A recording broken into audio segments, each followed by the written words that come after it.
Hello dears, എല്ലാവർക്കും ഷ്യാമസ് കിച്ചണിലേക്ക് സ്വാഗതം. അപ്പോൾ നമ്മൾ ചക്കയുടെ പല വിഭവങ്ങളും കണ്ടിട്ടുണ്ട്. ഇടിച്ചക്ക മുതൽ ഇടിച്ചക്ക അച്ചാറായിട്ടും ഉപ്പേരിയായിട്ടും അതേപോലെ സാമ്പാറായിട്ടൊക്കെ കണ്ടു. ചക്കയും അതേപോലെ പല വിഭവങ്ങളൊക്കെ ഉണ്ടാക്കിയിട്ടുണ്ട്. ഇനി പഴുത്ത ചക്ക വെച്ചിട്ടാണ് ഇന്ന് ഞാനൊരു കാരൊലുപ്പ് ഉണ്ടാക്കാൻ പോകുന്നത്. പഴുത്ത ചക്കയുണ്ട് കാരൊലുപ്പ്.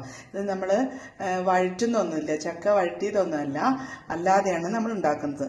ഇനി പഴുത്ത ചക്ക ഇതേപോലെ തന്നെ ചെറിയ കഷ്ണങ്ങളാക്കും, എന്നിട്ട് മിക്സിയിൽ അടിക്കുക ചെയ്യുക. ഇനി അതിനായിട്ട് ഞാൻ ഏകദേശം 1 ഗ്ലാസ്സോളം ഉണക്കല്ലരിയാണ് എടുത്തിരിക്കുന്നത്. ഈ ഉണക്കല്ലരി ഏകദേശം ഒരു 5 മണിക്കൂറോളം ഞാൻ കുതിർത്ത് വെച്ചതാണ്. പിന്നെ അതിലേക്ക് ഒരു 1/2 കിലോ ശർക്കര എടുത്തിട്ടുണ്ട്. ശർക്കര അച്ചാണ് എടുത്തിരിക്കുന്നത്. ഈ ശർക്കര പാവാക്കിയിട്ടാണ് നമ്മൾ ഇതിലേക്ക് ചേർത്തരിക്കുന്നത്. ഓക്കെ, ശർക്കര പാവാക്കാൻ വേണ്ടി അടുപ്പത്ത് വെച്ചിട്ടുണ്ട്. അതിലേക്കൊരു 1/4 ഗ്ലാസ് വെള്ളം ഒഴിച്ചിട്ടുണ്ട്.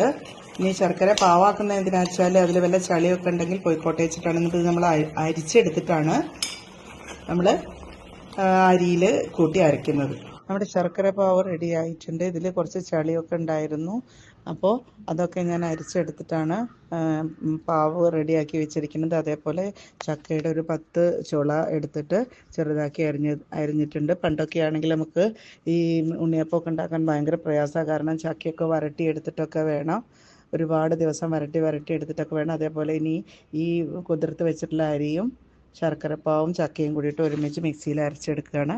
പണ്ടൊക്കെ നമ്മളിത് അരി പൊടിച്ചിട്ടാണ് കരോലപ്പം അല്ലെങ്കിൽ ഉണ്ണിയപ്പം ഉണ്ടാക്കാറ്. പക്ഷേ ഇന്ന് നമ്മൾക്ക് വളരെ ഈസി ആയിട്ട് ചെയ്യാൻ പറ്റുന്ന ഒരു മെത്തേഡാണിത്.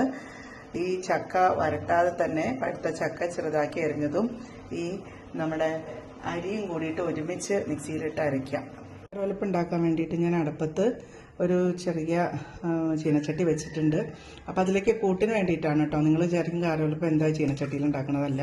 ഞാനൊരു 1.5 സ്പൂൺ നെയ്യ് ഒഴിച്ചിട്ടുണ്ട്. ഇനി അതിലേക്ക് കുറച്ച്, അതിലെ പ്രധാനപ്പെട്ട സാധനം ഇതാണല്ലോ, തേങ്ങ ചെറുതായിട്ട് അരിഞ്ഞിട്ടുണ്ട്. അതൊന്ന് നെയ്യിൽ വറുത്തിട്ട് നമ്മൾ അരച്ച് വെച്ച മാവിലേക്ക് ഇടുക.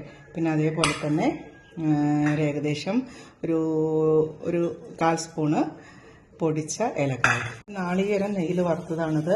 അതിലേക്ക് നമുക്കൊരു ഇൻഗ്രീഡിയൻ്റ് കൂടി ഇടാനുണ്ട്. അതായത് കുറച്ച് എള്ളാണ്.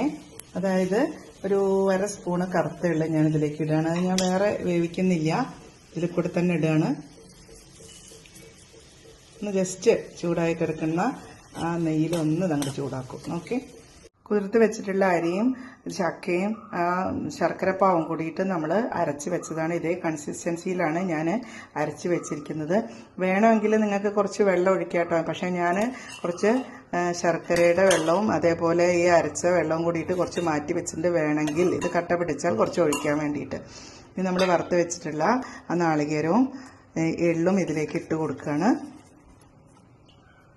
അതേപോലെ തന്നെ അല്പം ഏലക്കായ പൊടിച്ചതുകൊണ്ട് ഇതൊന്ന് നന്നായിട്ട് ഇളക്കി മിക്സ് ആക്കിയിട്ട് നമ്മളിതൊന്ന് സെറ്റ് ആവാൻ വേണ്ടിയിട്ട് വെക്കണം. ഒരു 2 മണിക്കൂർ സമയത്ത് വെക്കണം. ഇതെല്ലാം കൂടി മിക്സ് ചേർത്തിട്ട് ഞാൻ ഏകദേശം ഒരു 2 മണിക്കൂർ ഇത് റെസ്റ്റ് ചെയ്യാൻ വെച്ചിട്ടുണ്ടായിരുന്നു. ഇതായി മാവ് ഇതേപോലെ ആയിട്ടുണ്ട്. ഇനി നമുക്ക് ഈ കാരൊലുപ്പം ഉണ്ടാക്കാൻ തുടങ്ങാം. അതിനായിട്ട് കാരൊലിച്ചട്ടി ഞാൻ അടുപ്പത്ത് വെച്ചിട്ടുണ്ട്. അതിൽ വെളിച്ചെണ്ണയാണ് ഒഴിച്ചിരിക്കുന്നത്. ഇനി കുറേശ്ശെയായിട്ട് നമുക്കതിലേക്ക് ഒന്ന് ഒഴിച്ചു കൊടുക്കാം. വെളിച്ചെണ്ണ ഒന്ന് നന്നായിട്ട് ചൂടായി വരട്ടെ, എന്നിട്ട് നമുക്ക് ഓരോ തട്ടിലായിട്ട് ഒഴിച്ചു കൊടുക്കാം. വെളിച്ചെണ്ണ നന്നായിട്ട് ചൂടായി വന്നിട്ട് ഞാൻ ഇത് ഓരോ തട്ടിലേക്കായിട്ട് ഒഴിച്ചു കൊടുക്കുകയാണ്.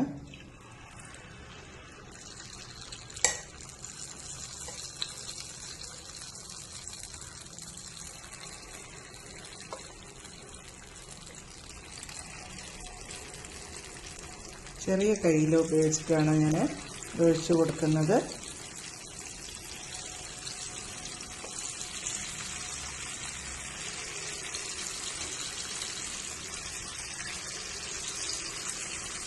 ഓക്കെ, ഇതൊന്ന് നന്നായിട്ട് തിളച്ച് അതൊന്ന് മുരിഞ്ഞ് വരട്ടെ.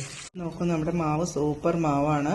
ഇത് കണ്ടില്ലേ, ഒരു ഭാഗം വെന്തിട്ടുണ്ട്. ഇതാ ഞാനത് ഓരോന്നായിട്ട് മറിച്ചിടുകയാണ്. പണ്ടൊക്കെ കാലത്തൊക്കെ ആണെങ്കിൽ നമുക്ക് ഈ അരിപ്പൊടി എടുത്ത് അതേപോലെ ഈ ചക്കയൊക്കെ നന്നായിട്ട് വരട്ടിയതിന് ശേഷം നമുക്ക് ഈ ചക്കയപ്പം അല്ലെങ്കിൽ ഉണ്ണിയപ്പം ഒക്കെ ഉണ്ടാക്കാൻ പറ്റുള്ളൂ. ഇപ്പോൾ നോക്കൂ, ഇത് കണ്ടാൽ തന്നെ അറിയില്ലേ നിങ്ങൾക്ക്, നല്ല സോഫ്റ്റാണ്. ഇതൊന്ന് നന്നായിട്ട് കുറച്ചൊന്ന് ബ്രൗൺ കളറായി വന്നതിന് ശേഷം നമുക്ക് എടുക്കാം. കാരണം വെളിച്ചെണ്ണയിൽ ഇട്ടിട്ട് ഉൾഭാഗമൊക്കെ ഒന്ന് നന്നായിട്ട് വെന്ത് കിട്ടണം. ഉണ്ണിയപ്പം എണ്ണ വാരാനായിട്ട് വെച്ചിരിക്കുകയാണ്. ഇനി നമുക്ക് അടുത്തത് ഒഴിക്കാം.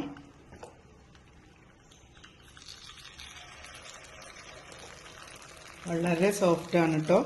എല്ലാവരും ഇതേപോലെ ഒന്ന് ചെയ്ത് നോക്കണേ. എന്നിട്ട് അഭിപ്രായം പറയണം, കമൻറ്റ് ചെയ്യണം, ഷെയർ ചെയ്യണം. ഓക്കെ, നമ്മളുടെ ഉണ്ണിയപ്പം അടിപൊളിയായിട്ടുണ്ട്. നല്ല സോഫ്റ്റാണ്, നല്ല ക്രിസ്പിയാണ്. എല്ലാവരും ഇതൊന്ന് ട്രൈ ചെയ്ത് നോക്കിക്കോളൂ കേട്ടോ.